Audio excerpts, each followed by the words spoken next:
আজকের রেসিপি কলার বড়া। পাকা কলা খোসা ছাড়িয়ে নিয়েছি, তাতে দিয়ে দিয়েছি নুন, চিনি, আটা আর ময়দা। এভাবে মন্ড করে নিয়েছি মেখে।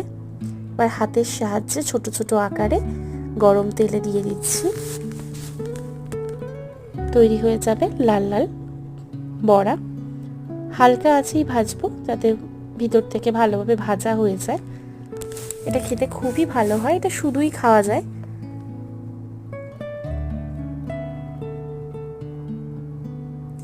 আপনাদের যদি আমার ভিডিও ভালো লাগে আমাকে প্লিজ সাবস্ক্রাইব করে নেবেন, আর আমার ভিডিওগুলোকে একটু লাইক করে শেয়ার করে দেবেন। বাকি বড়াগুলোকে এইভাবে ভেজে নিচ্ছি।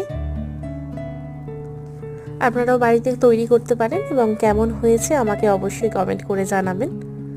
থ্যাংক ইউ আমার ভিডিওগুলো দেখার জন্য।